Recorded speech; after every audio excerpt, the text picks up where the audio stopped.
noite. É um prazer estar aqui com vocês. Hoje, dia 30/11, nós vamos dar início à nossa próxima palestra sobre qualidade em saúde da Comissão de Administração em Serviços de Saúde. A nossa comissão é composta pela Fátima Ribeiro, que é a nossa coordenadora, por mim, que eu sou coordenadora adjunta, com a Fátima Ribeiro, meu nome é Rita Garcia, pelo Leonardo Carape, que está aqui presente com a gente, vai dar o prazer de falar um pouquinho sobre esse tema, qualidade em saúde, pela Miriam, pela Thalita, pelo João, e a nossa comissão desenvolve várias atividades aqui no CRA. É um prazer ter vocês aqui presente e é um prazer também estar podendo divulgar a nossa palestra online para todas as pessoas que estão em casa nos assistindo. Muito obrigada a presença de vocês. E hoje nós vamos ter aqui uma convidada especial, uma administradora. Ela é assessora da qualidade da Secretaria de Estado de Saúde, é mestre em Sistema de Gestão, que mais? Fundadora da Rede de Qualidade e Excelência em Gestão do Rio de Janeiro. E ela vai falar um pouquinho para a gente sobre modelo de excelência em gestão aplicado às unidades de saúde. Só que antes dela falar, nós vamos ter o professor Leonardo Carape fazendo uma apresentação sobre qualidade em saúde. E, professor, por favor, se puder, meia hora para cada um, e depois nós vamos abrir para perguntas, se alguém em casa quiser perguntar, e mandar para a gente as perguntas, ou alguém de vocês quiserem perguntar, no final eles vão estar respondendo, ok? Obrigada. Obrigado, Rita. Prazer enorme estar aqui. Obrigado sempre pelo convite de poder participar. Parabéns à palestrante convidada, que na verdade é quem vai abrilhantar. Eu vou dar na verdade, assim, eu vou aproveitar esse tempo meu para a gente dar uma provocada nas questões de qualidade. E por que eu vou fazer isso? De uma maneira geral, desde o fim da Segunda Guerra para cá, volta e meia nós temos ciclos de qualidade começando, acabando, começando, acabando. Desde o sistema ISO, que começa em 1947, quando na Suíça o pessoal cria a estandarização como uma forma de proteger o mercado mundial de produtos de baixa qualidade. E isso basicamente era voltado contra o Japão, que na época era conhecido como um mercado de baixa qualidade, onde o Juran e o Deming foram lá fazer os seus trabalhos, aquilo tudo.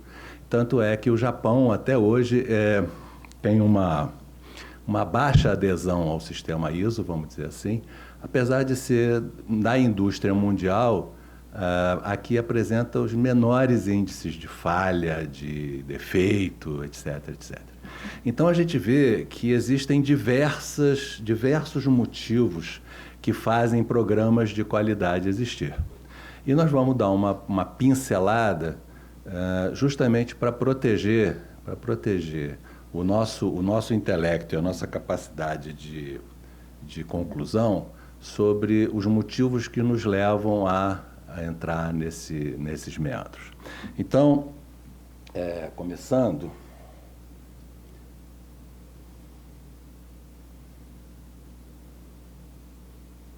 ainda não é começando. Começando, agora foi.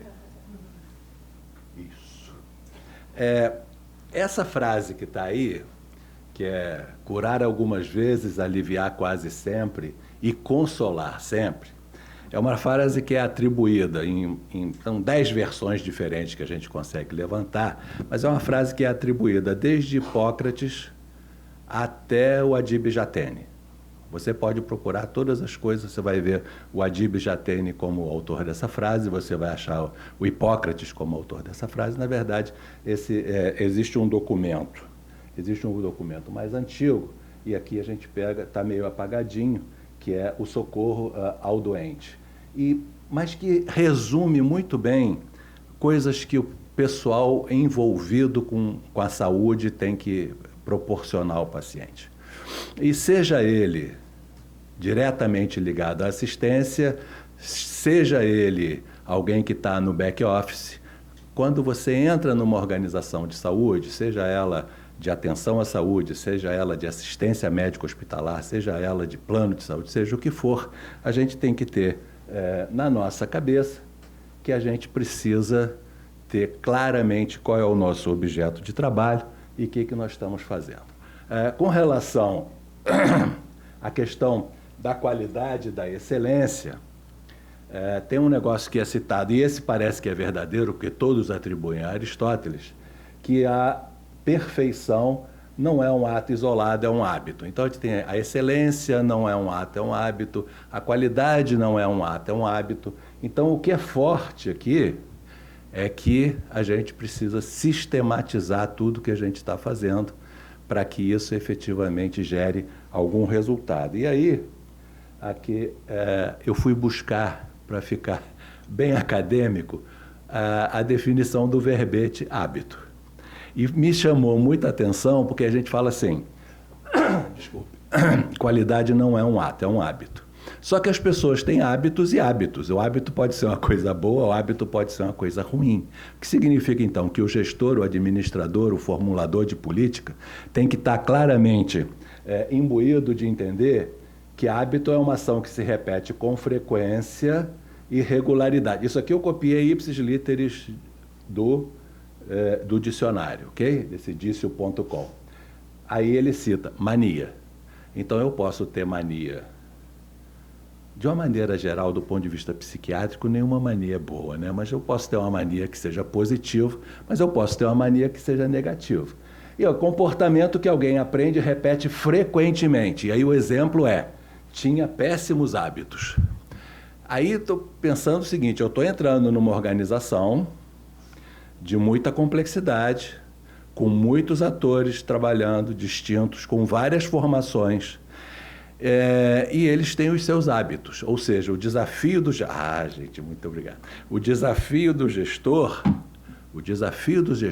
é ser capaz de passear nessa realidade. E aí, para deixar clara a homenagem ao Prêmio Nacional da Qualidade, aqui usa-se a mesma frase, excelência é uma habilidade que se conquista com treinamento e prática. Nós somos aquilo que fazemos repetidamente. Excelência, então, não é um hábito, não é um ato, mas um hábito.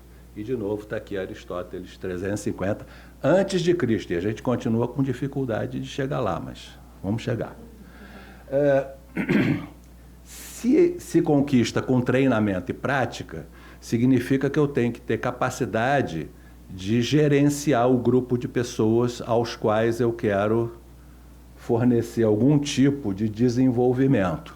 Então, treinamento e prática significa que eu tenho que ter um grupo de pessoas que seja treinável. Para isso, eu preciso conhecer o objeto, conhecer o cliente, conhecer o produto, conhecer o mercado, conhecer o financiador e os reguladores. O mercado de saúde, ele é altamente complexo. Eu estou usando o termo mercado, mas ele serve tanto para organizações públicas quanto privadas. Quando eu uso o financiador, serve para organizações públicas e privadas. De um jeito ou de outro, estamos todos no mesmo ecossistema, vamos dizer assim. Então, eu tenho que saber qual é o objeto do meu trabalho. E aí eu trabalho em organizações de saúde, cujo objeto de trabalho, às vezes, é muito superposto. Eu tenho profissões que o objeto de trabalho entra numa zona cinzenta. E isso gera conflitos, etc. e tal. Ao mesmo tempo, eu tenho que conhecer o meu cliente, quem é o meu paciente, quem é a família do meu paciente. Se eu estou trabalhando com tipos de patologias distintas, eu tenho que entender o que é o meu produto, o que eu... Desculpe, vou usar a expressão o que eu estou vendendo, mas é melhor ainda se eu usar o que eu estou entregando, qual é o meu produto, o que é a minha entrega, o que é o mercado, quem paga isso tudo e quem são os reguladores. Quando eu falo em reguladores são desde os que formulam as políticas públicas e os modelos de regulação, até a mídia, por exemplo, que é capaz de focar uma coisa que deu errado durante um mês seguido e deixar de focar uma série de coisas que deram certo e que poderiam estar melhorando o moral da equipe, etc. e tal. Então, quem são os reguladores? E aí, com isso, Para citar um pouquinho do Sun Tzu, eu tenho que conhecer a mim mesmo. Então, eu tenho que conhecer isso tudo aqui, mas eu tenho que me conhecer. Então, o profissional tem que conhecer a si próprio, qual é o papel dele no sistema, e aí ele estabelece o propósito dele de vida nessa organização. Então, um primeiro desafio que a gente tem que ver é o seguinte: profissional de saúde é um artesão ou é um operário? E aí, se a gente tenta resolver e responder rapidamente, é complicado. Mas a gente tem que imaginar que da Revolução Industrial para cá, o sistema todo foi criado para termos operários. Eu tinha artesãos, esses artesãos eram capazes de trabalhar com muita qualidade, o cliente era capaz de identificar a qualidade daquilo, e aí o sistema ele passou a ser, até porque a atenção à saúde era feita, e aí teríamos que fazer uma mesa redonda sobre história da medicina, mas a atenção à saúde era feita na casa do cliente, né? E na rua e nas instituições eram umas coisas assim, bastante discutíveis, vamos falar assim. Então, se eu tinha um artesão e passei a ter um operário, eu passei a trabalhar em cima dos conceitos da Revolução Industrial, da divisão do trabalho, etc, etc, etc. Só que, se a gente evolui para hoje, você tem células de produção onde não tem mais esse conceito de divisão do trabalho. Todo mundo sabe tudo que está sendo feito. E a gente está no meio caminho desse troço. A gente não tem muita clareza, mas eu preciso entender que eu preciso de um artista. Porque se eu estou trabalhando com as mãos, eu sou um operário. E aí o sistema de saúde ele foi sendo criado com as divisões das profissões todas, mais ou menos para que eu tivesse vários operários da saúde.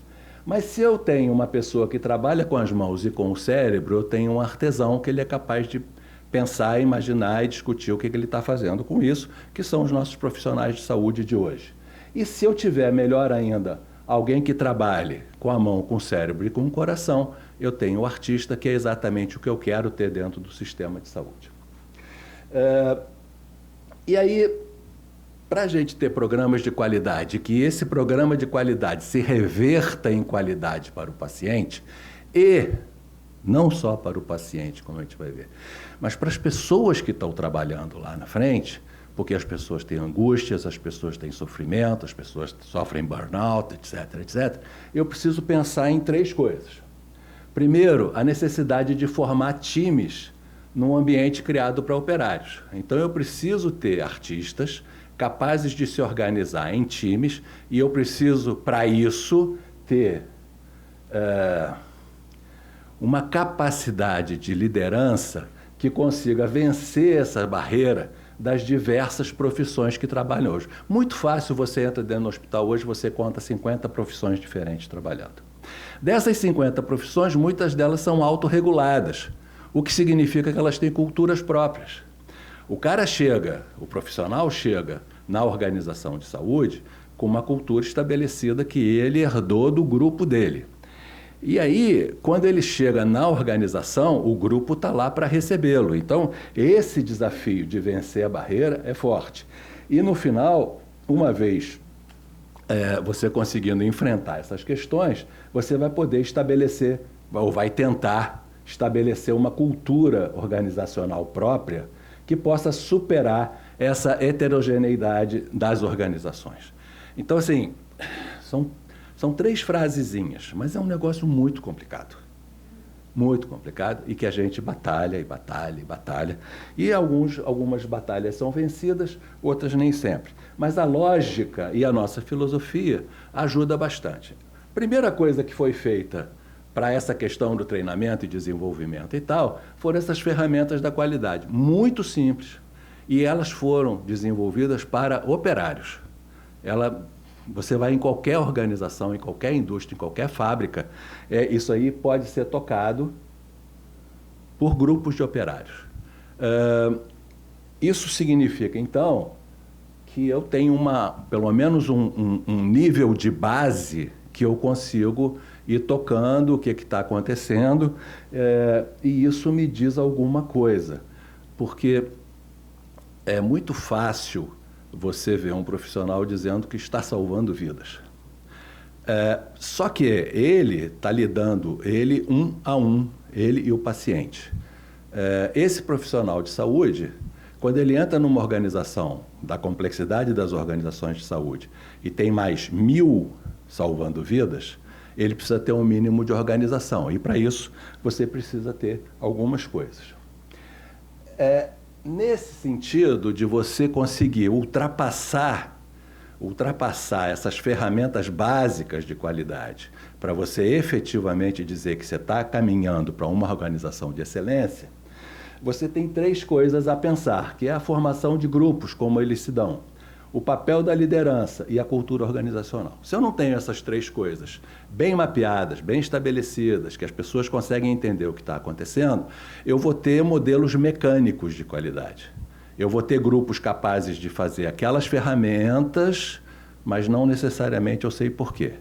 Eu vou ter, eu não sei se grupos, né? Eu vou ter subgrupos, talvez, porque as pessoas têm que entender o que elas estão fazendo como tudo. Então, eu tenho aqui a liderança que surge como um elemento fundamental, e daí a tentativa e o esforço para que a gente possa estabelecer uma cultura organizacional própria. Se a gente for usar esse autor aqui, o Schutz, a formação de grupos se dá em 3 fases, que é uma fase de inclusão, uma de interação e uma de afeição. Essa fase de inclusão vai dizer, no final, se ele pertence àquela organização ou não. O sentimento é da pertinência. Na segunda fase é de poder, quem manda, quem obedece, que vai se estabelecendo. E a terceira fase é a fase de vínculo. Isso já nos cria um problema muito atual, vamos dizer assim, muito contemporâneo, do grupo que é muito rotativo. Então, se eu trabalho com uma força de trabalho... Desculpa.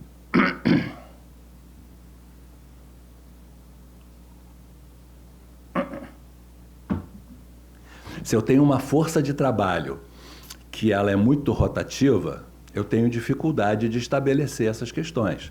Porque eu não sou a mesma pessoa no country club, eu não sou a mesma pessoa no hospital, eu não sou a mesma pessoa na igreja. Os grupos variam. E nós temos um sistema de saúde que, desgraçadamente, infelizmente, permite que a pessoa trabalhe em 6 lugares. É claro que eu estou forçando a barra, a lei nem permite isso tudo, mas as pessoas dão um jeito. Mas se você trabalha em 3 lugares diferentes, você tem dificuldade de como é que você está se estabelecendo como grupo, porque em cada lugar que você vai, isso muda. E aí chega uma hora que eu sou o grupo do eu sozinho. E aí, nesse momento, eu perdi toda a minha capacidade de partir para uma organização de excelência. Aí temos, se a gente vai montar time, existe o outro modelo, que é o do Tuckman, que é a efetividade dos times. Tem um grupo, tem uma fase de formação, uma fase de tempestade, onde o grupo começa a se desentender para se rearrumar, depois de normalização e de performance. Se isso evolui por uma tarefa, por exemplo, ou se isso evolui para uma falência, por exemplo, isso pode, ao final, ter a fase de dissolução. O ideal é que você tenha um grupo que, uma vez capaz de performar, desculpe usar essa expressão que não existe, o grupo capaz de ter resultados, de executar uma boa performance, é que ele tenha desafios sucessivos para que a organização vá crescendo junto com o time cada vez mais. E aí entra a história do papel da liderança. E o papel da liderança serve para dizer para a gente que as nossas organizações de saúde, elas são capital intensivo, mas elas são mão de obra intensiva. A gente não consegue substituir a nossa mão de obra pelo capital que está investido. Então, o ser humano é o fator crítico de sucesso dentro das organizações de saúde.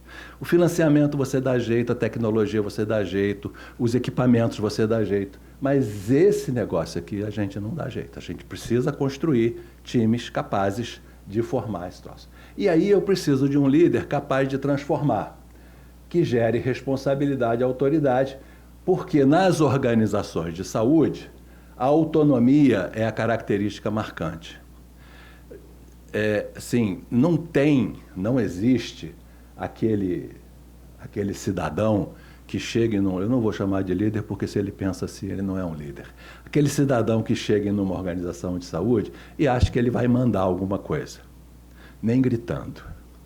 Porque as organizações de saúde, elas têm a característica da autonomia muito forte. O profissional de saúde, cada um é um. Então, mesmo que você tenha grupos com as mesmas especificidades, quem está no momento fazendo aquela coisa, ela é a pessoa que vai decidir e que vai, com essa autonomia, estabelecer os princípios, as normas e os resultados que, na verdade, se você tem um modelo bom de responsabilização, ela tem autonomia, mas, ao mesmo tempo, ela tem a responsabilidade pela autonomia e autoridade que ela assumiu. Então, a liderança, ela tem que fazer exatamente esse papel.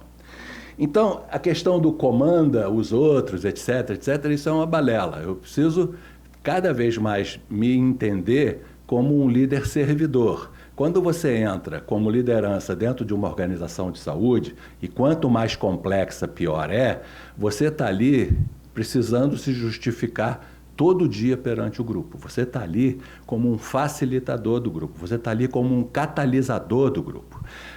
Acabamos de receber aqui um artiguinho da Harvard Business sobre o líder como coach.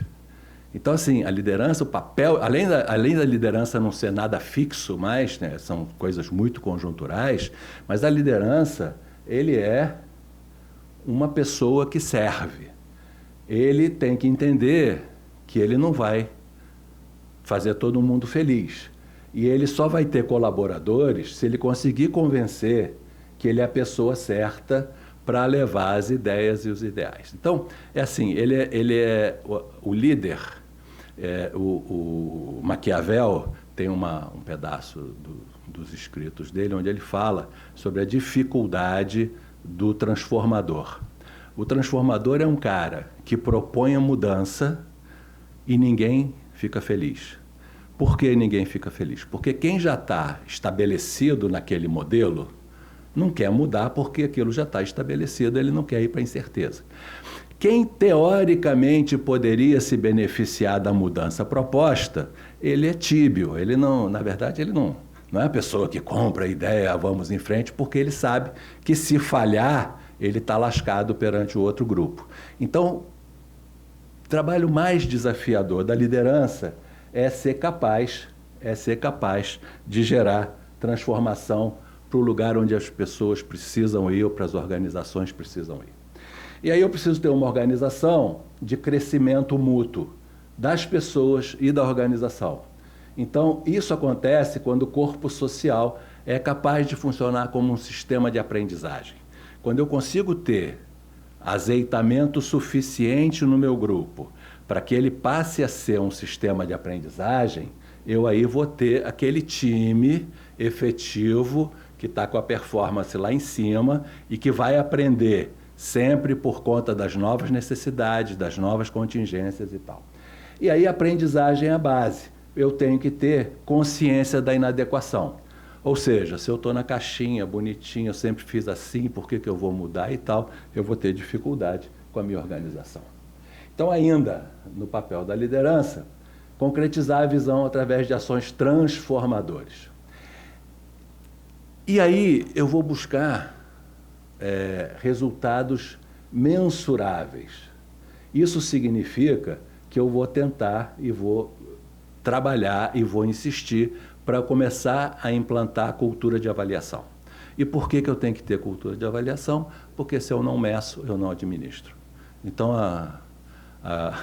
o teorema 1 da administração, quem não mede não administra. Se eu não meço, eu não administro. Então, eu preciso arrumar uma forma de começar uma cultura de avaliação. Para uma cultura de avaliação, então, eu vou ter que trabalhar com indicadores, vou ter que trabalhar com metas, vou ter que trabalhar com acompanhamento e avaliação do que está acontecendo. Então, o meu modelo, que era só daquelas ferramentazinhas básicas estatísticas, ele começa a ficar um pouquinho mais complicado, porque eu quero que as pessoas interajam e entendam que eu tenho uma organização que tem desafios diários.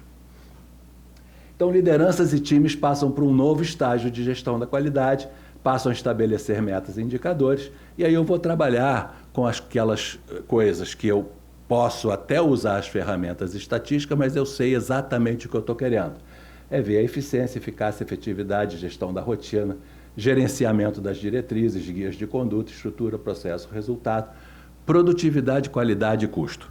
Aí eu queria um pouquinho desmistificar a história do custo, porque principalmente quem trabalha em serviço público, acha que custo é uma coisa muito feia, que a gente não deve se preocupar com essas coisas, mas eu tenho certeza absoluta que se a gente não se preocupa com essas coisas, a gente chega nas situações que a gente tem acompanhado e tem visto no nosso dia a dia. Então, produtividade, qualidade e custo é a base de todo o meu modelo de avaliação.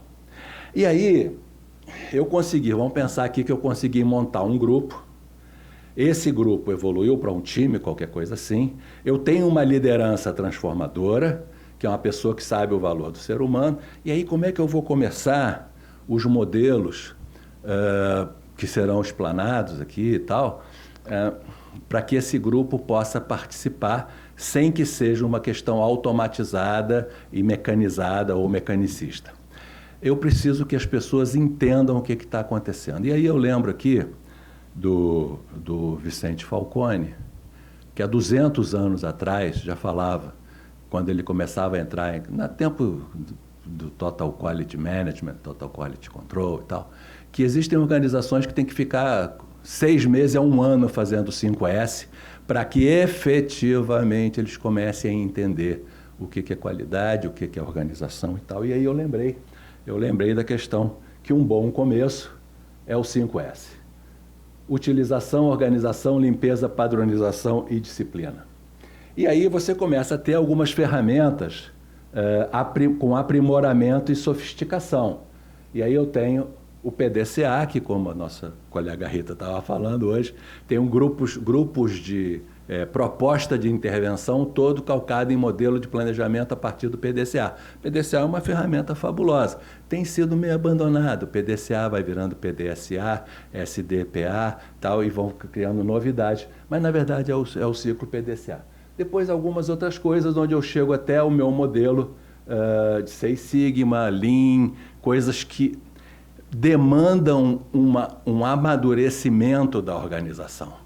Então, se eu entro hoje numa organização, conforme diz o professor Falcone, tinha que ficar 6 meses fazendo 5S, eu entro com o modelo Lean, muito provavelmente eu vou estar jogando um monte de recurso, esforço e angústia fora.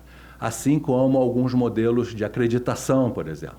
E os modelos de acreditação, vou falar, posso antecipar aqui um pouquinho, mas eu tenho achado muito interessante como é que organizações complexas, com dificuldade, com gente que trabalha muito, faz quatro acreditações seguidas. Faz do modelo 1, do modelo 2, do modelo 3, do modelo 4. Isso é um esforço enorme da força de trabalho, que tem que olhar todos aqueles manuais, às vezes a lógica é um pouquinho diferente, e você tem que pegar todo esse esforço e colocar na ponta do trabalho e do esforço das pessoas, e que não necessariamente isso está, ao ser medido, isso está gerando efetividade. Então, existem alguns casos de acidentes muito importantes com isso, de organizações acreditadas, que todo mundo se esforça e tal, talvez porque a organização não tivesse amadurecimento suficiente para isso.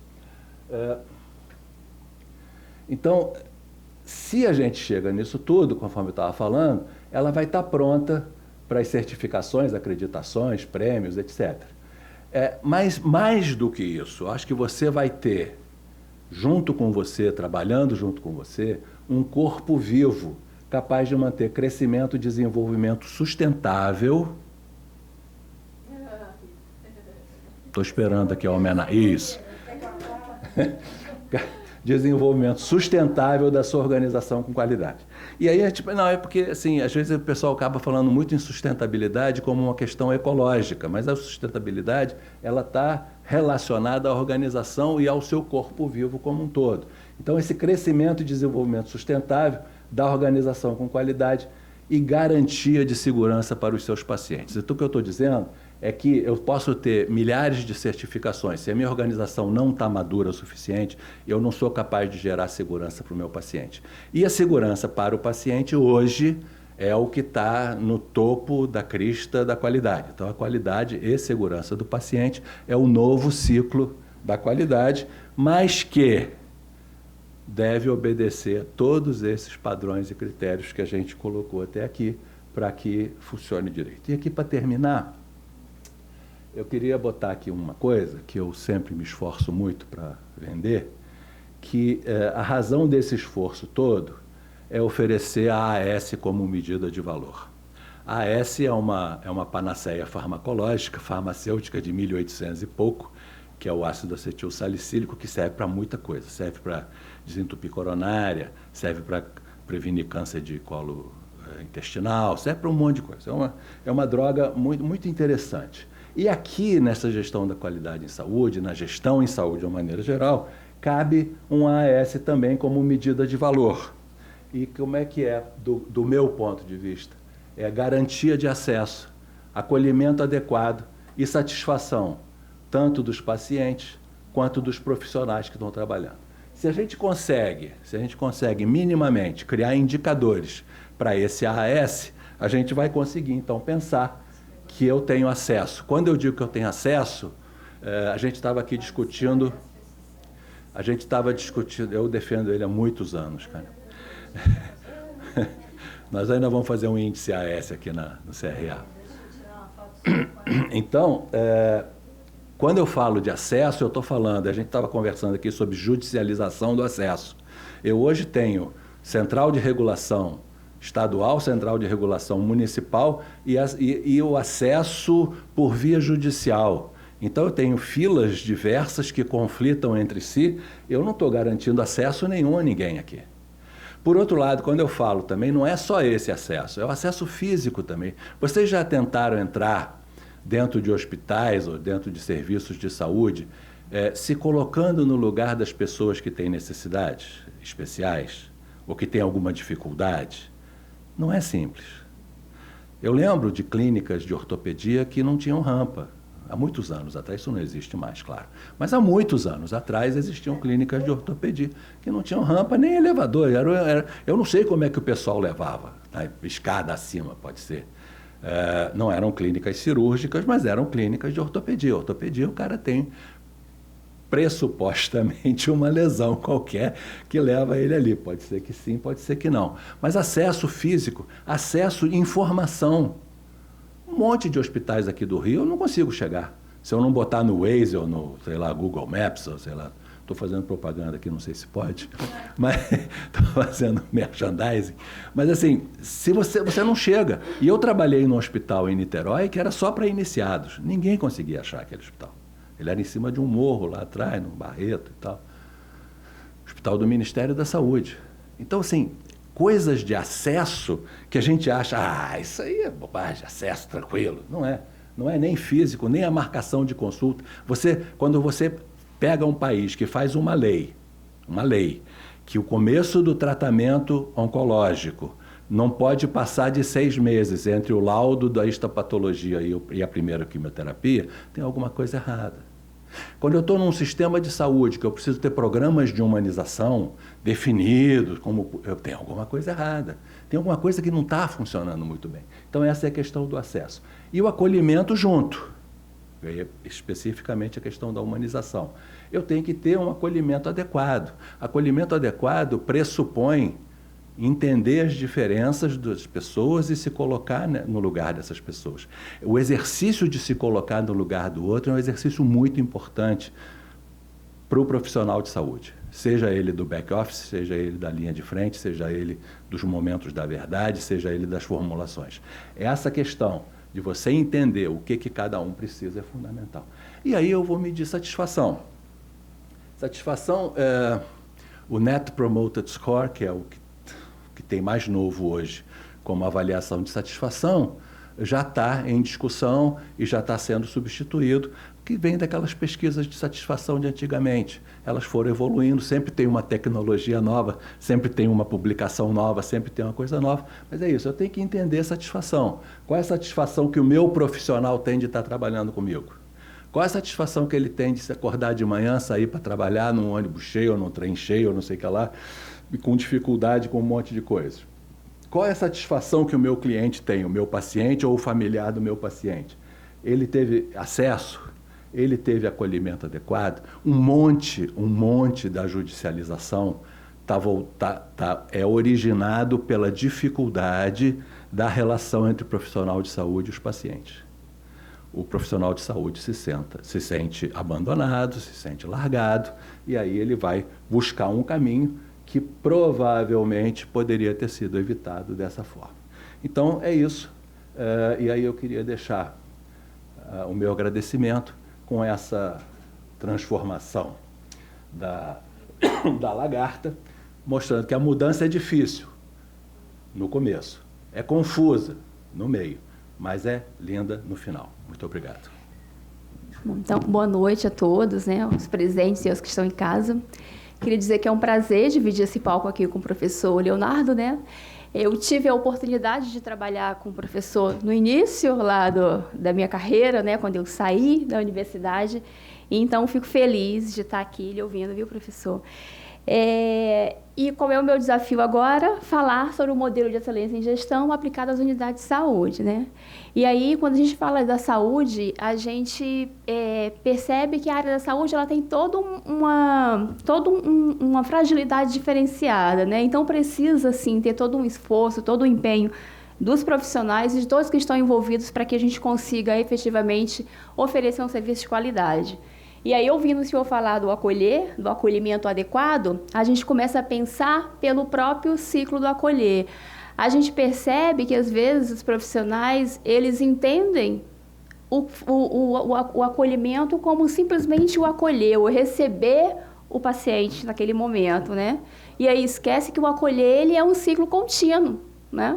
Que vai envolver as pessoas, tecnologias, ferramentas. Então, é todo um processo, ou todos os momentos, na verdade, que o paciente ele vai vivenciando enquanto está numa unidade de saúde. E aí é bem importante a gente reforçar, porque o sorriso é importante, o olhar no olho é importante, mas é importante também saber que o processo ele se segue durante todo o tempo que o paciente estiver numa unidade de saúde. Então, vamos lá.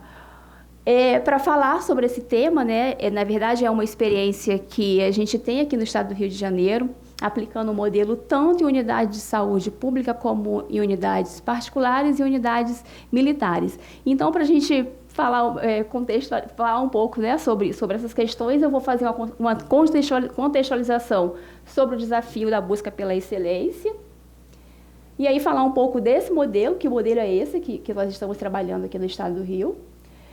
Fazer uma breve explanação sobre as ferramentas da qualidade, né? As ferramentas da qualidade, elas são essenciais numa unidade de saúde. E fazer algumas considerações finais. Deixa eu ver se eu vou me acertar aqui com conseguir. Bom, então, para começar a falar sobre esse modelo, a gente começa falando sobre o desafio da busca pela excelência, né? E aí, buscar a excelência é um desafio que ele precisa ser trabalhado, né, continuamente, porque como o professor Leonardo falou, é difícil, né, a mudança ela é difícil, então a gente precisa trabalhar por uma mudança de cultura, inclusive. E aí a gente tem todo um ferramental disponível no mercado que pode nos ajudar, que pode impulsionar essas organizações a fortalecer essa cultura pela melhoria contínua. Então a gente tem uma gama de ferramentas e metodologias que podem sim ajudar essas unidades de saúde a buscar, a formar essa cultura, a criar essa cultura, né? Uma dessas metodologias é o modelo de excelência em gestão, que é o que eu vou abordar um pouco mais aqui para vocês. Especificamente, o modelo de excelência em gestão pública, conhecido como MEGP, que é utilizado hoje por organizações no Brasil inteiro. E dentro desse desafio, qual é a oportunidade que a gente consegue visualizar? Então, assim, trabalhar pela busca da excelência, ele traz a oportunidade de estruturar e melhorar de forma contínua os processos de trabalho. Então, a partir da implementação do modelo de excelência de gestão, a unidade de saúde, ela consegue avaliar criticamente, né, os seus métodos, as suas práticas e principalmente olhar para o seu resultado, que é o mais difícil da gente alcançar hoje, né?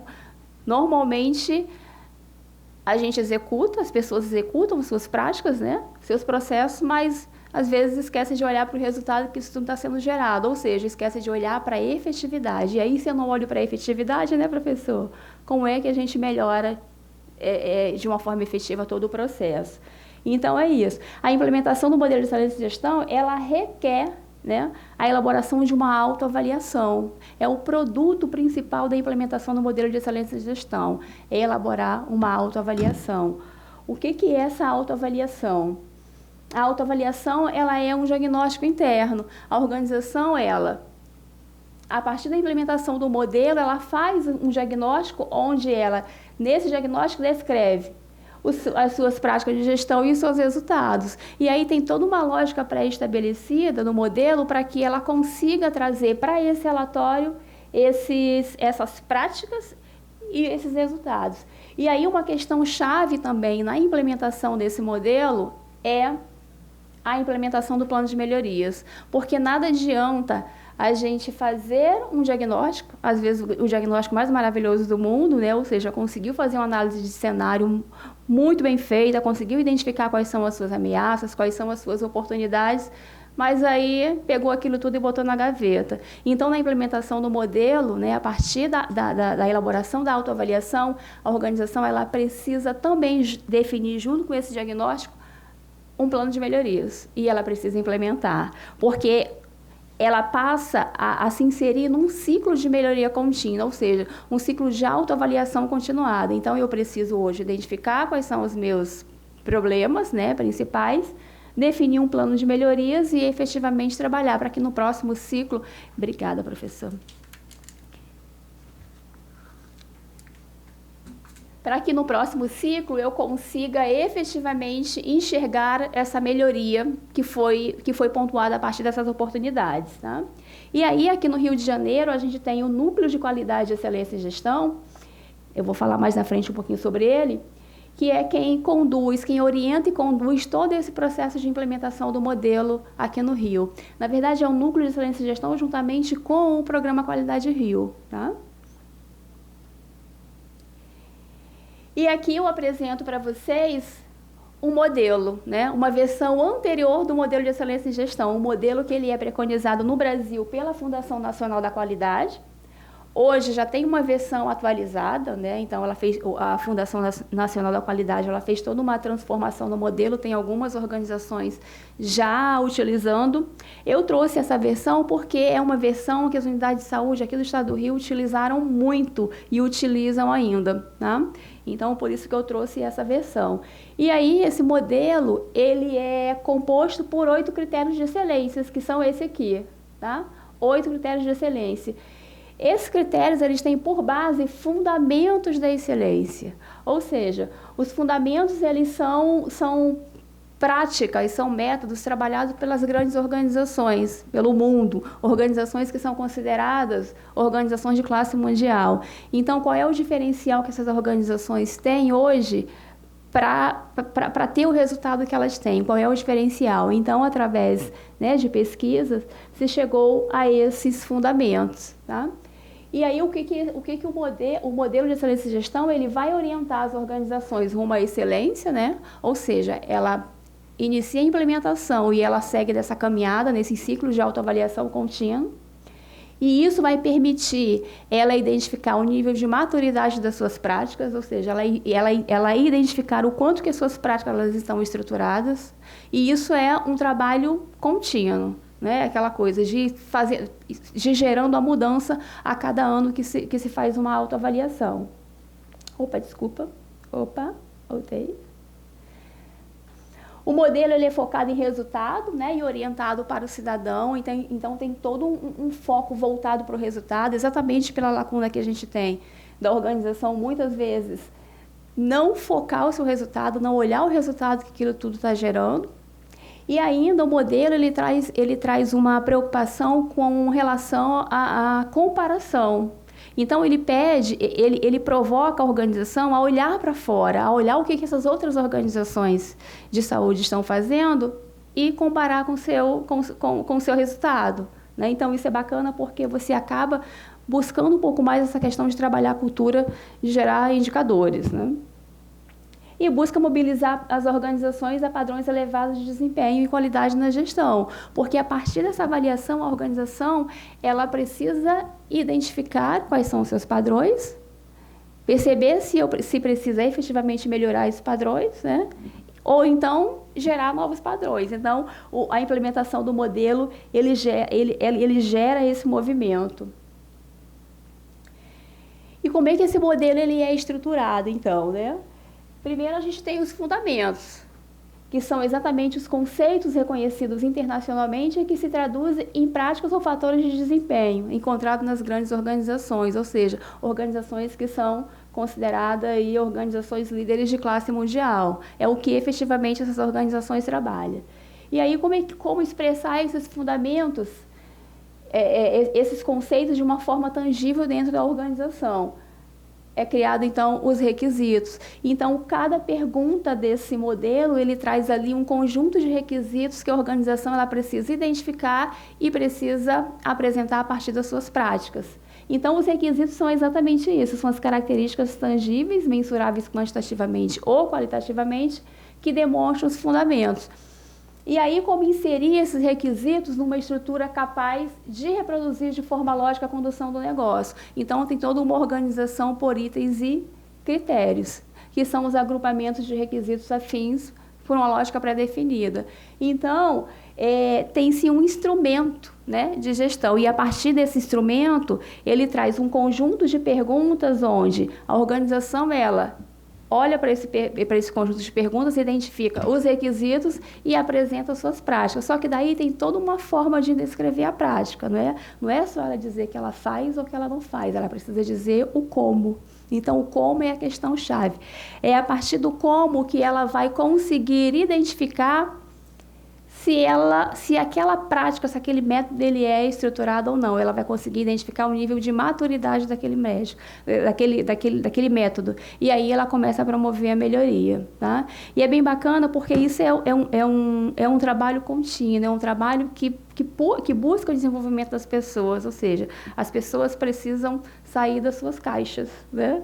Então, elas precisam entender de uma forma muito clara a execução daquela prática, a execução daquele método. E aí é entender a execução daquele método não somente pensando no processo dela, mas pensando no todo, ou seja, pensando na interação, que aquela forma de fazer vai interagir com os outros processos e também a forma que aquela forma, como que aquela questão interage com as outras partes interessadas. Então, ela acaba desenvolvendo a visão sistêmica, né? Ela precisa pensar sistemicamente, ou seja, cada profissional precisa entender o seu papel no todo, que muitas vezes as pessoas se limitam a isso, né, professor? E então, esse modelo, ele promove esse pensar sistêmico. O pensamento sistêmico, ele é, inclusive, um fundamento desse modelo, assim como o aprendizado organizacional também é um fundamento, né? Porque precisa exatamente gerar essa mudança. E aí, aqui eu apresento o modelo de excelência de gestão pública, ou seja, a partir do modelo criado pela Fundação Nacional da Qualidade, o Ministério do Planejamento, na época, pegou esse modelo e fez toda uma adaptação para a área pública. Então, transformou ele no MEG-P, né? Saiu de MEG para MEG-P. Ele tem toda uma linguagem própria das organizações públicas. E se a gente olhar lá aquele conjunto de fundamentos, aqui nesse modelo a gente tem 2 fundamentos a mais, que é a gestão participativa e o controle social, que precisa ser trabalhado numa organização pública, não tem saída, né? Então, como é que esse modelo ele é estruturado? Se a gente perceber aqui, olha, ele já é estruturado na própria lógica do ciclo PDCA. O professor Leonardo falou do ciclo PDCA. Inclusive, só fazer uma adendo que, assim, às vezes a gente imagina que o ciclo PDCA é uma ferramenta, uma metodologia que está distante, né? Está distante do nosso dia a dia, e na verdade ele não está. O PDCA, ele faz parte do nosso sangue, porque a gente não faz nada sem minimamente planejar. E o que é o ciclo PDCA? É planejar, né? É executar, é controlar, é agir corretivamente ou preventivamente. Então, o ciclo PDCA, ele faz parte de tudo que a gente faz. Ele é uma ferramenta, uma ferramenta-chave em qualquer organização. E assim como para a nossa vida pessoal. Então, o modelo, ele já se divide por blocos, né? Ou seja, por blocos a partir do ciclo PDCA. Nesse primeiro bloco aqui, que a gente chama do bloco do planejar, ele traz um conjunto de ferramentas, de critérios que faz a organização buscar informações, identificar as suas práticas para que ela possa fazer um planejamento efetivo. Então, a gente tem aqui o primeiro critério, que é a governança da organização, né? Então, ela precisa ter um sistema de governança muito bem estruturado, uma liderança, né, que consiga promover toda essa transformação, que consiga mobilizar as pessoas para essa transformação. E aí, a gente tem aqui o critério estratégias e planos, que é onde a organização ela foca especificamente no planejar. Eu tenho o critério cidadão-usuário, que é quando ela pensa em todas as questões voltadas para o seu cliente, né? Ou para o seu paciente, no caso da saúde. Então, ela pensa em primeiro, quem é esse mercado que ela atua, qual é o relacionamento que ela tem, qual é o relacionamento dela com esse mercado, com esse usuário, por exemplo, como é que ela identifica as necessidades, as expectativas do seu público-alvo, né?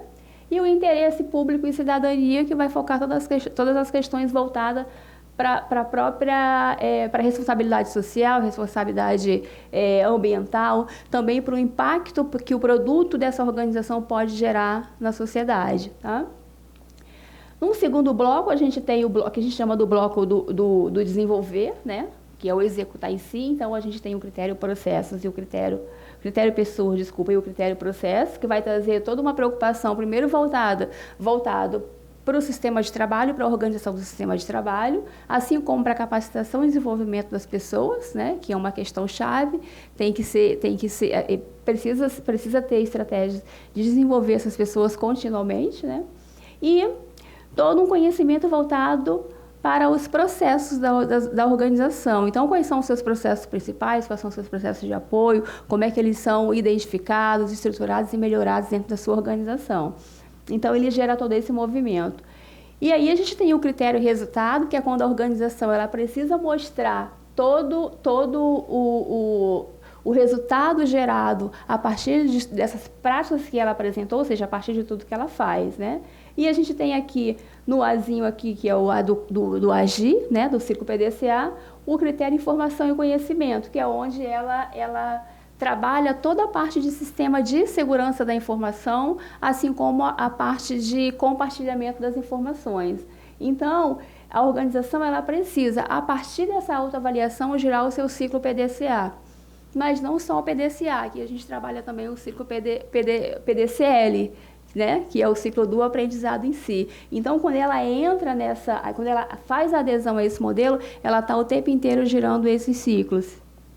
A gente vai abrir um pouco mais aqui. Aqui tem cada critério aberto, tá? Então, o bloco do planejar, né? Que é constituído por esses 4 critérios, e essas partes são as partes que movem a organização e que dão direcionalidade estratégica, exatamente porque é a partir desse bloco aqui que a organização ela consegue definir quais são as suas estratégias, quais são as suas metas e como que ela vai monitorar todas as suas ações, né? Então, por meio da liderança da organização, os serviços e os produtos, eles são planejados, né? As estratégias são traçadas, atendendo às necessidades e às expectativas do cidadão, dos usuários. A gente tem, a partir da implementação nesse modelo, a gente tem uma lacuna bem significativa nesses últimos anos que a gente vem trabalhando nas unidades de saúde.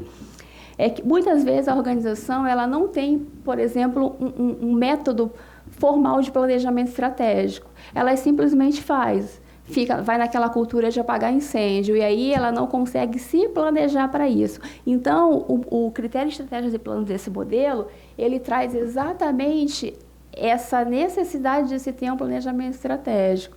E aí, cada pergunta que se tem é como se ela tivesse, é como se a organização ela fosse obrigada a enxergar um processo de planejamento estratégico. E aí, se ela não enxerga esse processo de planejamento estratégico, ela precisa definir esse método.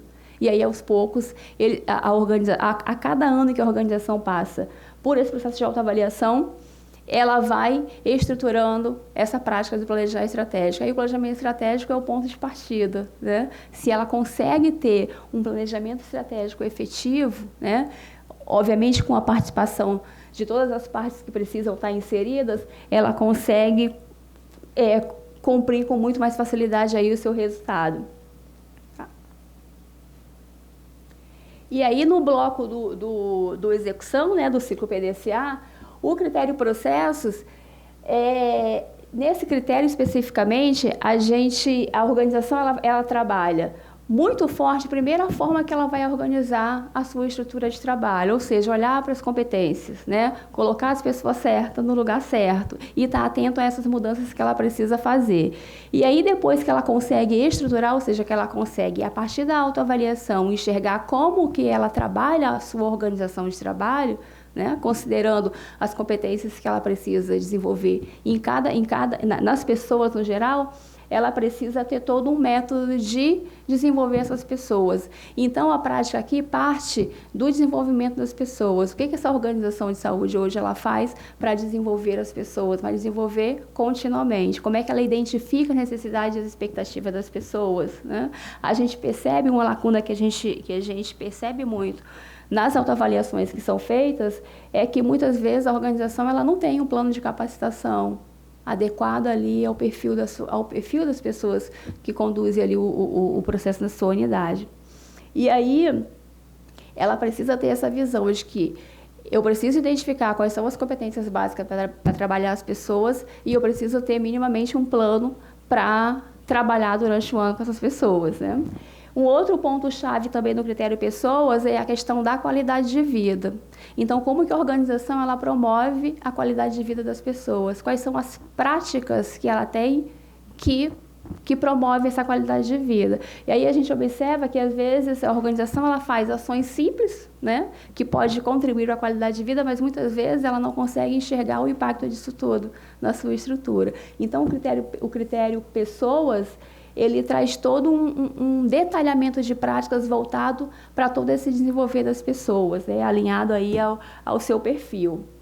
E o critério processo, que aí a gente entra naquela questão das pessoas entenderem muito bem quais são os seus processos. E aí sempre tem a dificuldade. Às vezes a gente entra numa discussão, normalmente quando a gente está discutindo esse critério processo, é engraçado que a gente percebe claramente que as pessoas elas não têm clareza de quais são os processos principais da sua organização.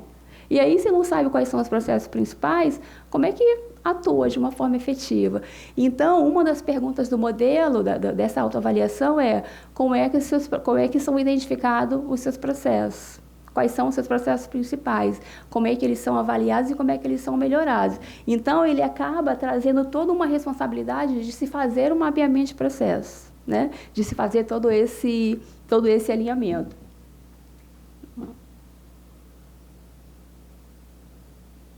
E aí o critério resultados. O critério de resultados, normalmente, ele é um critério mais difícil de se trabalhar. Inclusive, nessa autoavaliação, ele tem um peso maior. Por exemplo, se a organização ela implementa o modelo e ela trabalha o instrumento numa pontuação de 500 pontos, que é o nível intermediário, o critério resultados, ele de 500 pontos, ele vale aí 205 pontos. Então, ele tem um peso muito grande, né? Para que exatamente essa organização ela possa gerar a cultura de indicadores, ou seja, de olhar para os seus resultados, olhar a efetividade de tudo aquilo que ela faz, porque é muito fácil fazer, né? Às vezes ela acha que está fazendo e que está oferecendo o serviço de qualidade para o usuário, mas muitas vezes não, ela está distante disso. Então, o resultado ele vai trazer toda essa preocupação voltada para o olhar do resultado que está sendo gerado a partir do que ela faz, ou seja, para a efetividade. E aí ela precisa olhar para essa efetividade e precisa, obviamente, gerar ação de melhoria, né? E o critério resultados, ele tem todo, na verdade, assim, a metodologia ela tem toda uma lógica de implementação, né? Então ela traz uma dinâmica de condução onde as práticas a organização ela automaticamente vai identificando as suas práticas no ponto certo, na questão chave que o modelo pergunta. Quando chega no critério 8, ela precisa ele traz toda uma estruturação para que ela consiga apresentar naquele item os resultados das práticas que ela efetivamente trabalhou no critério. Porque acontece às vezes assim, a organização quando chega aqui no critério 8, ela não tem os resultados. E aí ela apresenta qualquer coisa, qualquer informação, né? E aí, no processo de avaliação externa, o que se faz? Faz toda uma reflexão para que ela olhe para as suas práticas e ela identifique, a partir das suas práticas, quais são os resultados relevantes, né, que ela precisa apresentar. Dentro da avaliação desse critério de resultados, tem 3 pontos de avaliação, 3 fatores de avaliação. Um é a relevância, ou seja, que essa organização ela apresente resultados que sejam realmente relevantes para o atingimento de seus objetivos. Um outro critério é a própria tendência, ou seja, que ela consiga olhar o comportamento desses resultados ao longo de um determinado tempo. Aí ela precisa apresentar pelo menos 3 ciclos de resultados concluídos para que consiga avaliar se esse resultado ele é favorável ou não. E ainda dentro do critério de resultados, um dos fatores de avaliação é o fator de nível atual, que é quando a gente avalia se ela está se comparando com outra organização. Então, ela mostra o seu resultado e ela mostra o resultado de uma outra organização. Então, tem toda essa forçação para que ela olhe para fora, para que ela olhe para o que essas outras organizações estão fazendo e trabalhe esse resultado a partir desse referencial. E aí o critério informação e conhecimento, né? O informação e conhecimento, a organização ela vai precisar olhar para as suas práticas, primeiro de segurança da informação. Então tem um conjunto de requisitos todos voltados para a parte da segurança da informação. Quais são os sistemas que ela utiliza, né? Se esses sistemas eles são realmente importantes, como é que ela garante a segurança da informação dentro da sua organização, né? E aí, num segundo momento, a organização ela vai avaliar suas práticas voltadas para o conhecimento. Então, por exemplo, como é que ela compartilha o conhecimento dentro da organização?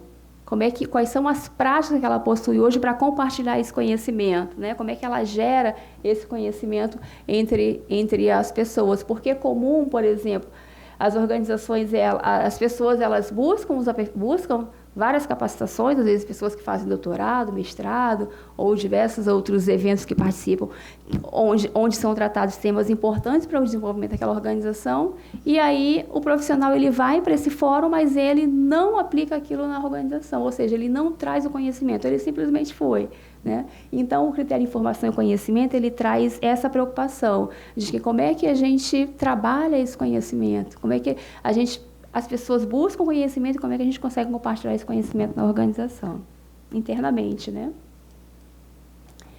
Para fazer essa autoavaliação, a organização ela tem os níveis, né, de instrumento que ela pode alcançar. Então, normalmente, uma organização que está começando, ela começa aqui, no nível de 250 pontos. Ela começa por esse instrumento. Por quê? É um instrumento onde ele vai trazer um conjunto de requisitos de uma forma mais simplificada. É como se a organização ela estivesse, num primeiro momento, identificando quais são as suas práticas, os seus métodos, quais são os resultados, como é que ela está se planejando para isso, né? A gente tem hoje, esse ano, no ciclo de 2019, nós temos 54 unidades de saúde só do Estado participando, né? E aí a maioria dessas unidades de saúde, elas estão trabalhando nesse nível aqui, exatamente para que elas possam, nesse primeiro momento, identificar as suas práticas, identificar qual é o nível de maturidade de uma forma mais simplificada dessas práticas.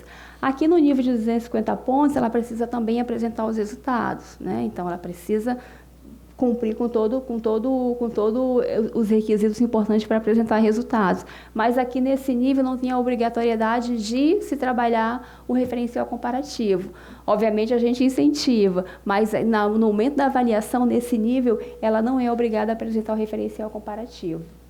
E aí, no nível mais acima, que é o nível no instrumento de 500 pontos, que é o instrumento que os prêmios estaduais trabalham, eu já tenho um nível de detalhamento muito maior aqui. Então, nesse nível aqui, a organização ela precisa já ter as suas práticas basicamente estruturadas, ela precisa ter muito claro qual é a sua missão, ela precisa ter um processo de planejamento estratégico estruturado e ela precisa ter as suas práticas mais ou menos aí estruturadas, né? Normalmente, uma organização que implementa o modelo de excelência e gestão, ela fica nesse ciclo aqui mais ou menos uns 3, 4 anos, exatamente para que ela possa ir gerando a cultura da melhoria contínua e ela possa efetivamente ir melhorando, né?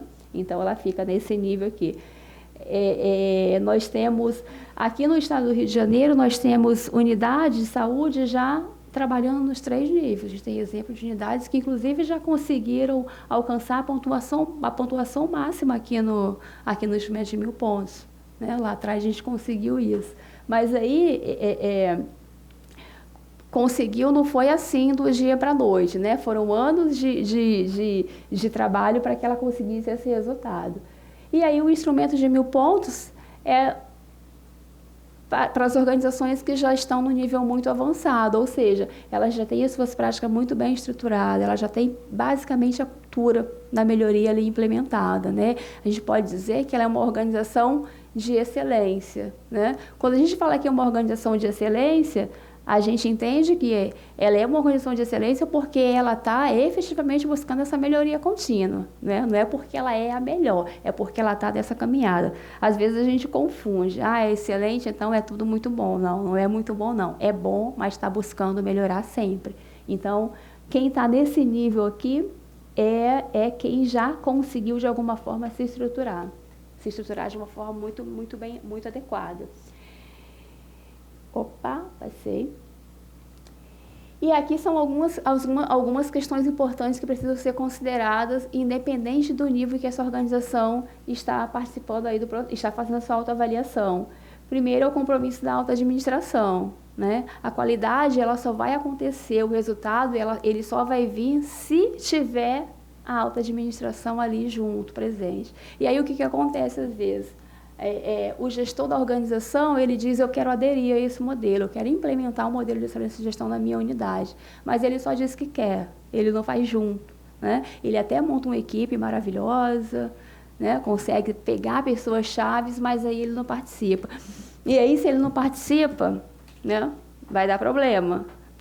Porque a gente tem um critério governança que vai exatamente olhar para essa questão de toda a interação que precisa ter da liderança com essa equipe que está conduzindo o processo. Então, a liderança, ela é um fator-chave nesse processo, ela precisa estar junto, né? A gente tem vários exemplos de unidade de saúde aí que a gente teve o diretor da unidade que veio para o curso, que entendeu a lógica da metodologia, e aí sim ele levou para trabalhar na sua unidade. E aí o sucesso foi certo, né? Então, assim, esse realmente conseguiu alavancar lá os seus resultados.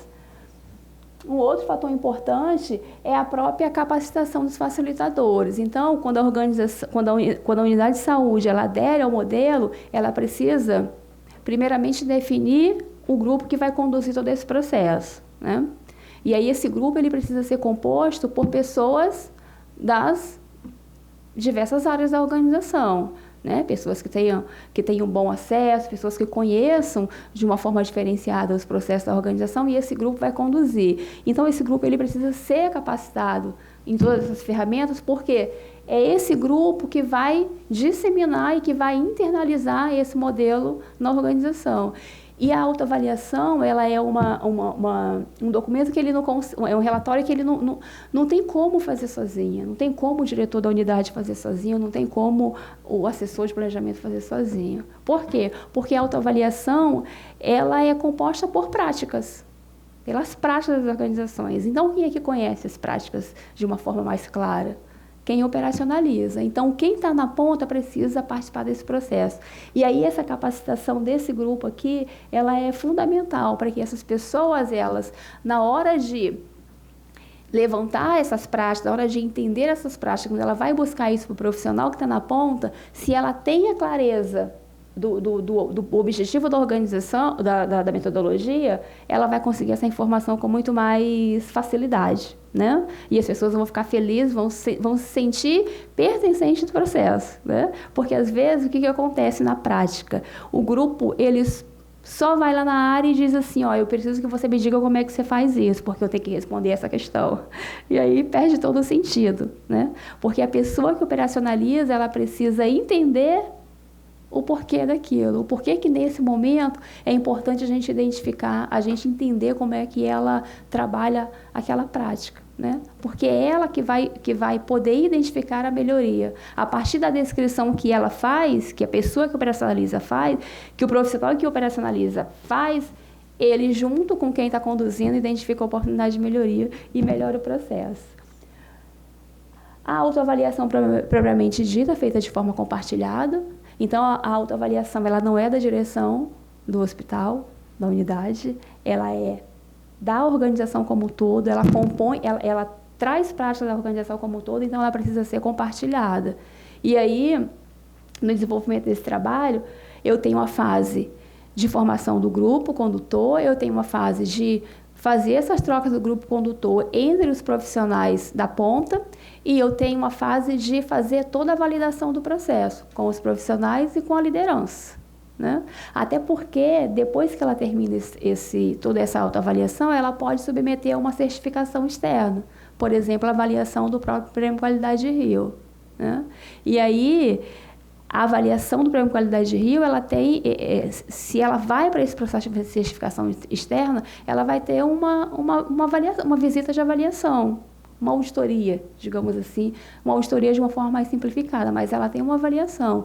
Então, o avaliador, quando ele vai na organização para identificar, para conhecer todo esse trabalho, ele precisa perceber que as pessoas estão inseridas, ou seja, ele precisa perceber que as pessoas estão inseridas e também que o processo está sendo internalizado na organização, ele não está sendo feito só por um grupo. E, principalmente, ele precisa ver que aquele processo gerou a melhoria. Um dos fatores de avaliação desse modelo é o aprendizado. Então, no processo de avaliação, o aprendizado ele é pontuado. Então, essa melhoria ela precisa de fato aparecer. E aí ela aparece no relatório de gestão e ela aparece também no momento que a gente faz a visita de avaliação. As pessoas precisam ter clareza da melhoria que foi promovida a partir desse trabalho. Senão, perde o sentido, né? E a própria validação dos resultados interna e externamente. Então, eu faço a autoavaliação de uma forma compartilhada, ou seja, eu trago para esse processo o maior número de pessoas possível, as pessoas precisam conhecer, entender desse processo, e eu valido isso externamente, né? Então, quando a organização ela entra nesse ciclo, né, de autoavaliação, ela está exatamente trabalhando, olha, o ciclo PDCA, o famoso PDCA, e também o ciclo PDCL, ou seja, o ciclo do aprendizado. A organização ela tem lá o seu conjunto de práticas, né, de padrões, de métodos, e aí o processo, quando ela inicia esse processo de autoavaliação, ela faz todo um planejamento, né, verifica a execução, ou seja, ela verifica se está realmente sendo executado, se tudo está sendo executado conforme foi planejado, e aí faz a verificação, ela controla, ela precisa ter métodos para controlar todo o desenvolvimento desse processo, e ela vai gerar isso, ação corretiva ou preventiva, ou seja, ela gira o ciclo PDCA, né? Ela faz o ciclo de controle aí das suas práticas. Só que o processo de autoavaliação, ele não para aqui no ciclo PDCA. Como um dos fatores do modelo é o próprio aprendizado, então ela especificamente precisa mostrar que ela melhorou, ou seja, ela precisa olhar para todo esse resultado. Ela precisa fazer uma avaliação mais criteriosa e gerar a melhoria. E a partir dessa melhoria, ela definir novas práticas, novos padrões para a sua organização, tá? Então, a gente entra nesse ciclo, né?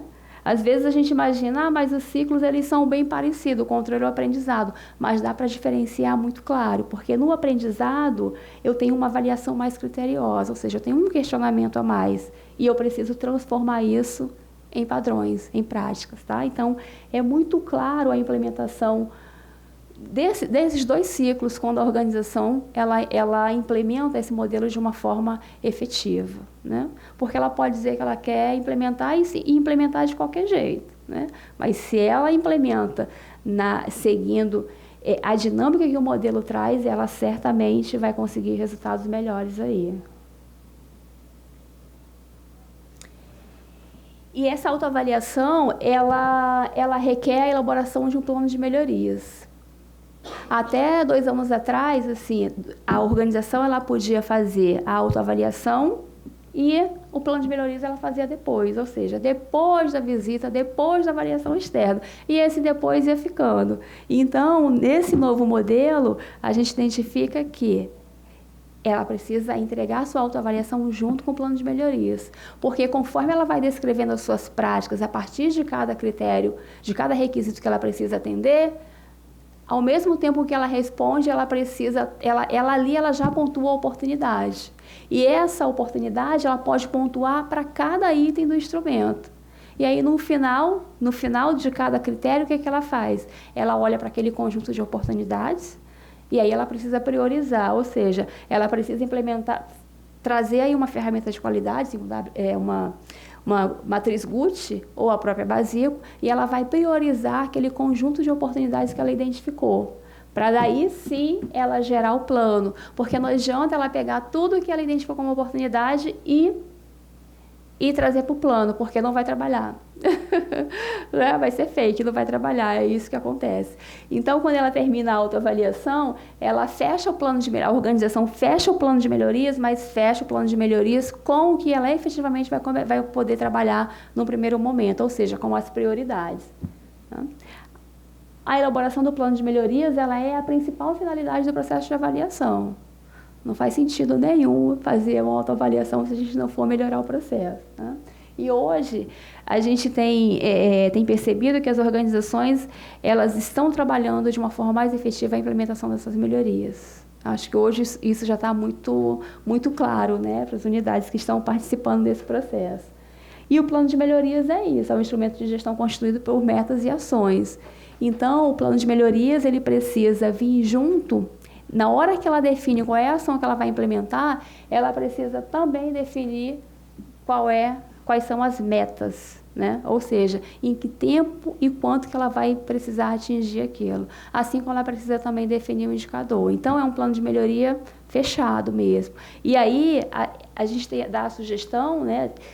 O próprio sistema de autoavaliação, ele já traz na própria ferramenta o 5W2H. Então, ela automaticamente fechou a sua autoavaliação, vai lá e preenche o 5W2H, que é uma ferramenta simples e prática e utilizada pelas diversas organizações para fazer um plano de ação, né? Um plano de melhorias. Às vezes, a gente imagina que assim, mas fazer 5W2H dá trabalho. Não dá nada, né, gente? Porque assim, tudo que você começa a fazer pela primeira vez gera um pouco de trabalho. Mas aí, se você se habitua a trabalhar a partir do plano de melhorias, você faz isso aí com uma facilidade muito grande. É uma ferramenta fundamental para conduzir aí tudo que a gente planeja. Tá? Então, é isso. E aí, o núcleo, falar um pouco sobre as fontes de disseminação desse modelo aqui no estado do Rio de Janeiro. A gente tem o Núcleo de Qualidade e Excelência em Gestão, né? Que é um trabalho que é feito aqui no estado do Rio voluntariamente. É a organização que dissemina esse modelo aqui no estado. A gente tem esse ano 115 organizações participando, então a gente tem organizações da Marinha, tem secretarias de estado, né? Secretarias do governo, tem unidade de saúde do estado, a gente está com todas as unidades participando. Tá?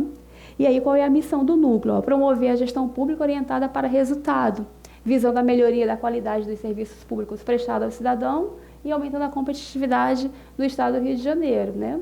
E aí é uma missão que a gente vem trabalhando muito para que a gente consiga cumprir. A cada ano a gente consegue envolver mais organizações nesse processo. Se a gente comparar o ano passado com esse, ano passado nós tivemos 30 e poucas organizações participando. Esse ano nós fechamos com 115 organizações.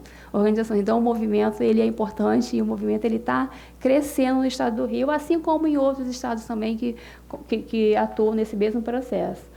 Uma outra fonte de disseminação é o próprio Programa Qualidade Rio, criado lá em 1986, né? O Programa Qualidade Rio, ele faz o reconhecimento às organizações sediadas no Estado do Rio de Janeiro que demonstraram os esforços efetivos direcionados à excelência do seu modelo de gestão. Então, quando a gente vai lá naquela organização que tem lá o certificado ou o troféu do Prêmio Qualidade Rio, aquilo representa exatamente esses esforços, porque implementar um modelo de excelência de gestão numa organização de saúde ou qualquer outra organização não é fácil, é um trabalho árduo e um trabalho contínuo, né? Então, o prêmio, ele reconhece esses esforços na busca pela excelência. Aqui são alguns resultados, né?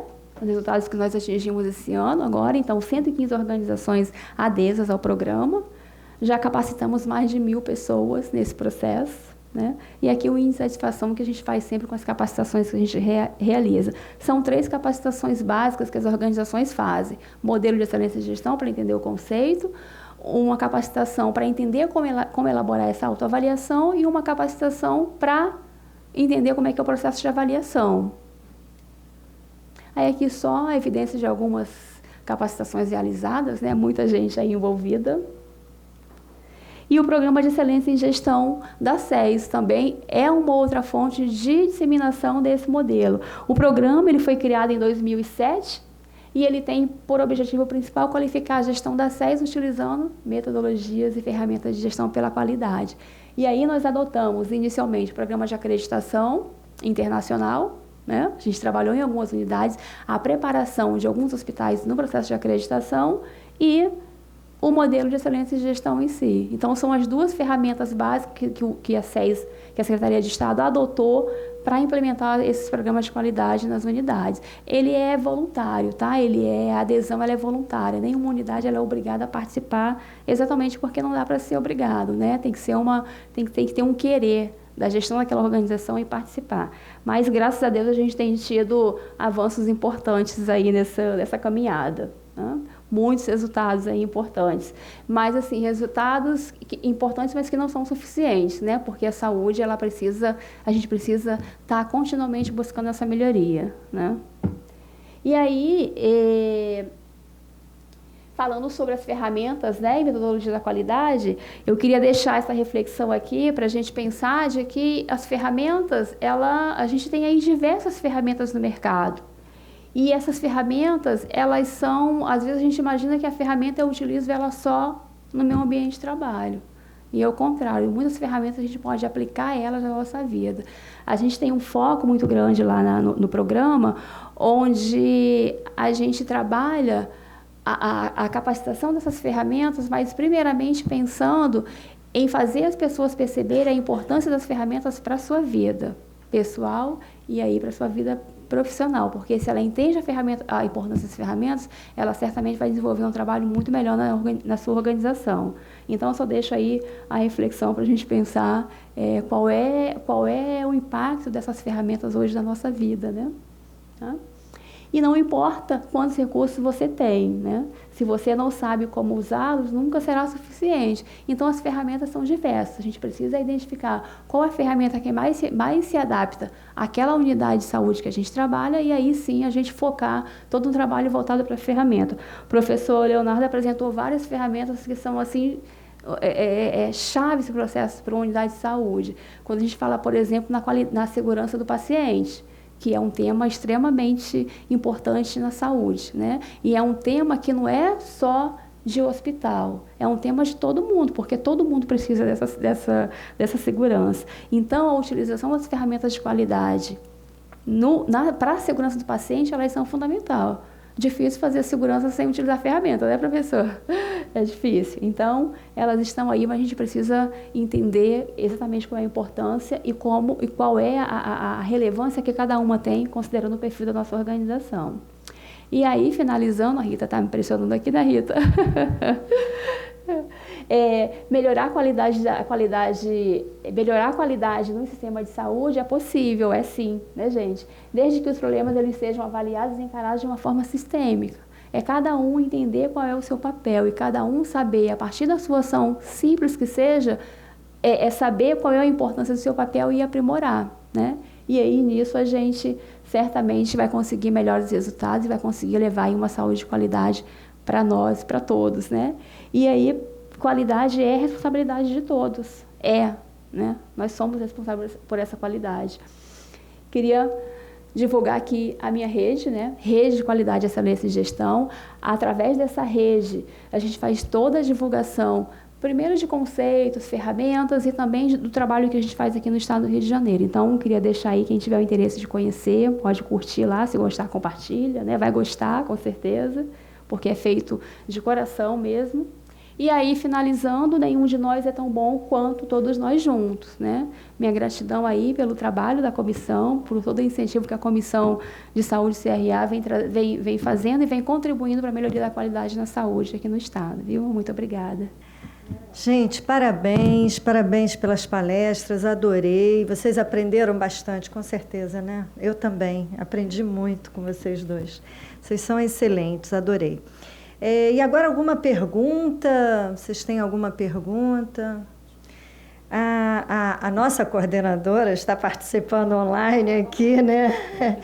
Então, eu gostaria de pedir a Merilene e o professor Leonardo para ficar aqui na frente, que aí nós vamos ter algumas perguntas aqui. E a nossa coordenadora está online aí, fez algumas perguntas e a administradora Thalita vai... Vem aqui. Ou então, vamos ver se... Alô? Não, tá? Olá, boa noite. Meu nome é Thalita, sou integrante da comissão e a coordenadora Fátima, que por problemas particulares não está aqui, mas ela mandou uma pergunta para os dois palestrantes. Primeiro, mandar um abraço para os dois, agradecer a presença. Para o professor Leonardo, diante das observações na sua apresentação em relação a acreditações, o que o senhor poderia atribuir a instituições que, após se dedicar tanto, perdem as premiações ou certificações de qualidade? Elas perderam as práticas de qualidade?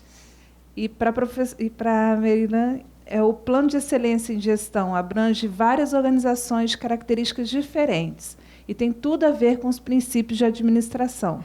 Como você vê a maturidade das organizações de saúde para atuar como modelo de acordo com os fundamentos de excelência? Quer começar? Obrigada, agradecer aí a Fátima, né, pelas perguntas. Fátima é sempre uma incentivadora desse processo, vem lá de trás, né, com esse trabalho. E aí, assim, hoje, se a gente avaliar pela maturidade das práticas de gestão dessas unidades que participam nesse processo, a gente percebe que, assim, a gente precisa trabalhar muito, né? Precisa trabalhar muito essas práticas, exatamente porque muitas vezes a organização ela implementa o modelo, ela diz que quer implementar o modelo, mas ela não implementa de uma forma efetiva. E aí a gente começa a ver as lacunas, ou seja, ela não entende a própria dinâmica do modelo, né? E aí perde um pouquinho da própria credibilidade em relação ao processo em si. Não evolui. Como eu falei, assim, um dos fatores é o aprendizado. Então, se a organização ela iniciou esse processo e ela efetivamente não melhorar, ela não evolui, ou seja, a gente não consegue aumentar o nível de maturidade da prática, porque ela simplesmente fez, né? E assim, é uma grande oportunidade para a organização trabalhar esse modelo, né? Exatamente porque ela vai no detalhe, ela vai no análise, ela requer uma análise crítica da prática do método. E aí, se eu analiso criticamente, obviamente, eu vou melhorar, né? E a maturidade ela só aumenta se tiver essa dedicação, se tiver essa consciência da organização de que, olha só, a gente precisa realmente entender como que esse processo ele acontece ou como ele deveria acontecer na minha organização, né? E é um conjunto de práticas, então é isso, né?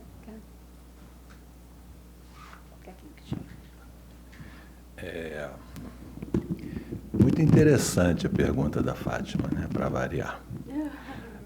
Que dá margem a gente conversar uns 3 dias sobre isso.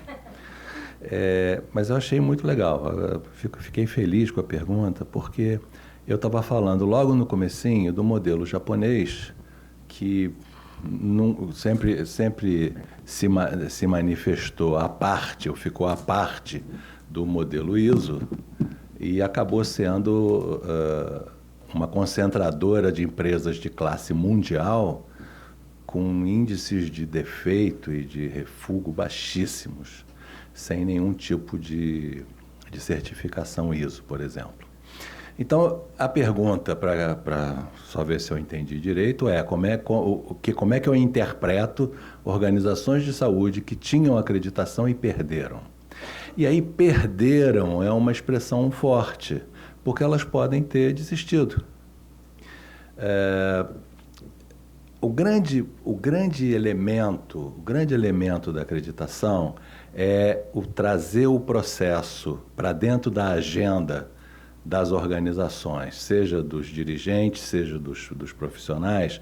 Você traz a questão certificadora propriamente dita e a questão de educação também, de aprendizagem. Então, essas duas questões dentro da acreditação, em algum momento ela pode ser medularizada e a empresa, a organização achar que eu estou indo bem e agora eu vou sozinho, né?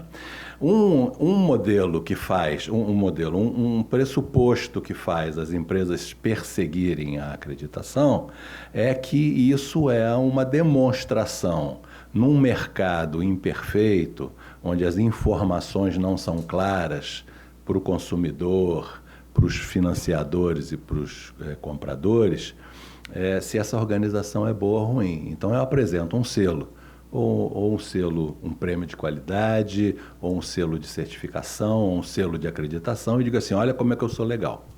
Por outro lado, a gente conhece organizações que fizeram o top da acreditação e tem eventos adversos não suportáveis, né? Que eu diria que a gente não deveria imaginar, pelo menos acreditaríamos que seria impossível uma organização acreditada no nível de excelência ter um evento adverso daquele tipo. Ou seja, é importante, traz a questão para dentro da agenda de certificação, o tema da qualidade, aprendizagem, os processos e tal, mas você pode ter, por exemplo, uma organização com índice de rotatividade muito alto. Se eu tiver um turnover muito alto, o meu processo ele tem que ser feito mesmo com muita questão da educação, principalmente, para que as pessoas venham se aculturando na medida que elas vão entrando. Por outro lado, uma organização mais estável, que trabalha com modelos de autoavaliação, elas perfeitamente podem substituir e dizer assim, olha, eu não quero exatamente continuar fazendo isso porque gera um custo, e é um custo desnecessário, porque eu estou com um modelo aculturado fantástico de autoavaliação pelo modelo da Fundação Prêmio Nacional de Qualidade ou qualquer outro e tal. Então, os elementos são muito variados. O que eu volto a dizer é que eu acho muito complexo para que profissionais de saúde tenham que fazer 4 modelos de acreditação diferentes dentro da organização em períodos de tempo pequeno. Isso aí eu acho bastante desgastante. E talvez isso gere uma resistência, porque a gente sabe que, como eu falei, da autonomia do profissional, dos profissionais todos, se eu começo a ter uma sensação de que eu estou sendo pressionado por uma coisa que eu não consegui sequer acreditar ou entender como funciona, pode ser que isso gere resultados errados. Então, acho que, assim, o fato, eu não usaria o termo perder, eu usaria o termo que as pessoas tinham acreditação e não tem mais. E o grande elemento de mostrar para o mercado, e para o mercado consumidor, para os pacientes, para as associações de pacientes e tal, que eu sou bom, é eu ter esses selos. Então, esse modelo faz com que seja importante também. Mas eu não diria que perdeu nada.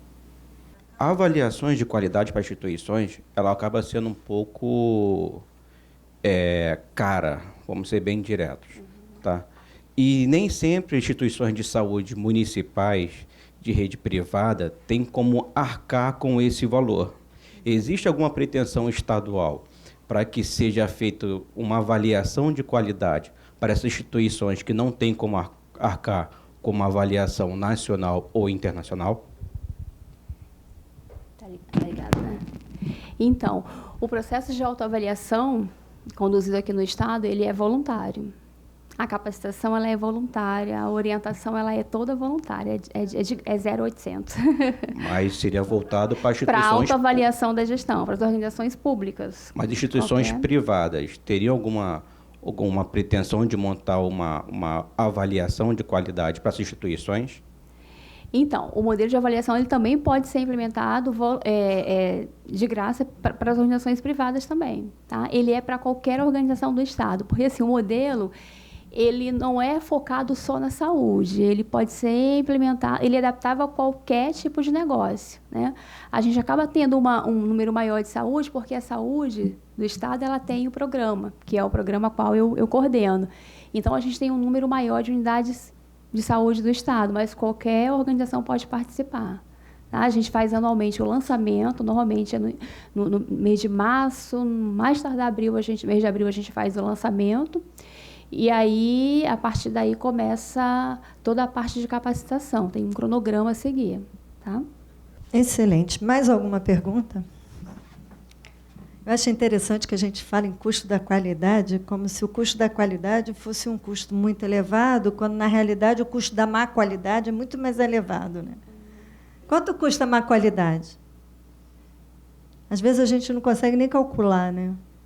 Quantas perdas nós temos, quantos desperdícios nós temos, quantas mortes.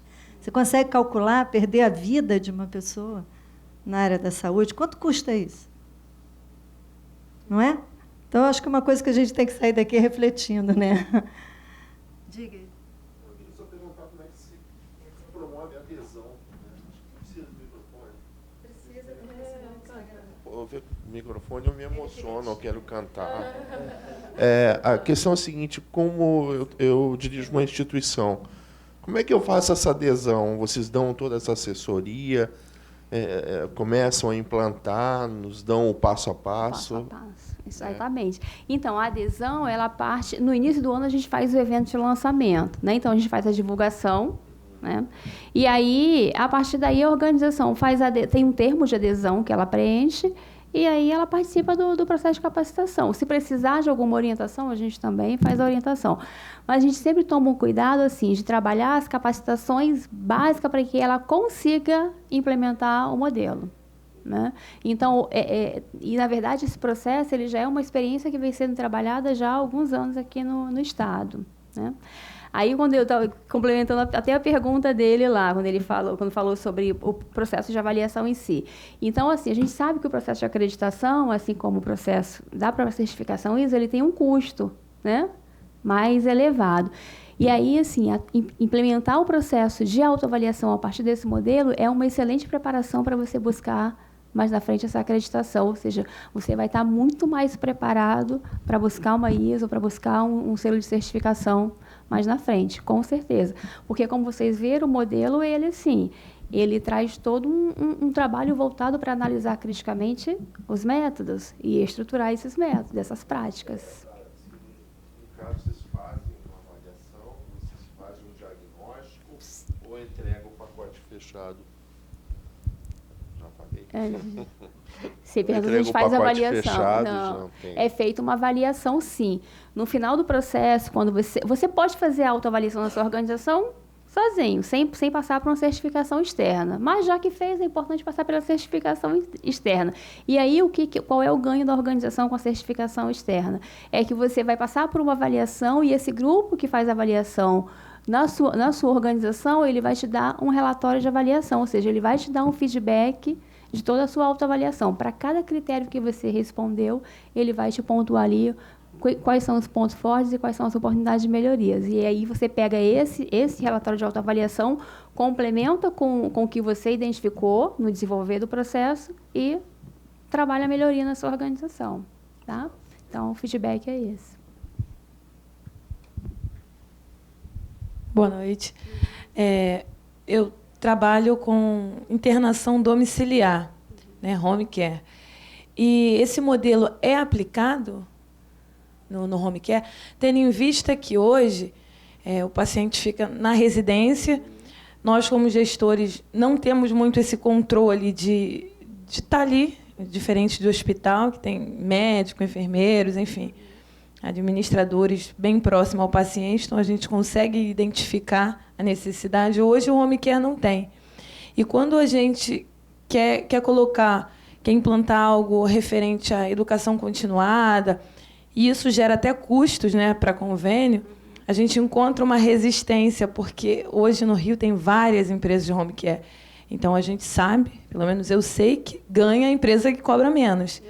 E às vezes esse menos, ela não traz uma boa qualidade para o paciente. Então hoje eu fico no meio.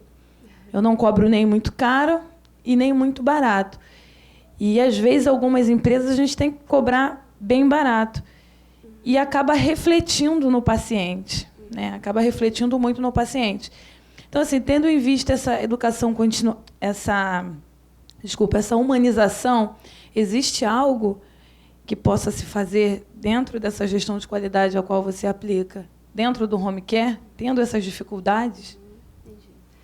Então, nós não temos nenhuma empresa de home care participando desse processo, mas te digo com toda certeza que assim, o modelo você pode implementar na sua organização de uma forma perfeita. Porque, olha só, para implementar o modelo, você vai partir primeiro do perfil. Então, é a oportunidade que você tem de estruturar o teu negócio a partir de um perfil, né? Ou seja, quem é essa organização, por que ela existe, qual é o serviço que ela vai prestar, quais são os principais processos e serviços que ela vai oferecer, né? Então, é como se você estivesse fazendo todo um mapeamento da sua organização, tá? Então, assim, pode sim aplicar. Se você quiser conhecer a metodologia em si, ou seja, fazer a capacitação para entender essa lógica a partir do perfil do home care, a gente pode combinar de fazer, mas você consegue aplicar perfeitamente. Porque então, nós seremos a primeira home care.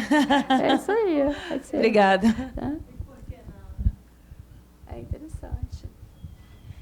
Bom, não temos mais perguntas, então eu gostaria de agradecer a participação de vocês, a excelente palestra. Queria pedir a Thalita para me ajudar aqui, você dá o certificado aqui para o nosso professor Leonardo Carape, e eu vou oferecer aqui o certificado para a nossa administradora Merilane Rosa. Obrigada. E agradecer a participação. Vamos tirar foto. Peraí, deixa eu dar beijinho. Excelente. Amei. Vamos lá tirar foto.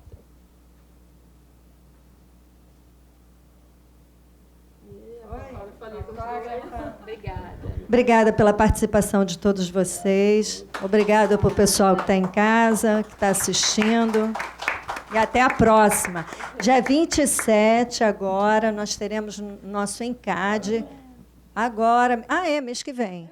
Hoje é dia 30, 27 de novembro. Agora, mês que vem, nós teremos o nosso ENCAD, que vai falar sobre redes. Então, nós vamos ter aqui a presença de grandes profissionais. Então, se vocês puderem estar aqui participando, vai ser um prazer para nós, tá bom? Até a próxima. Obrigada.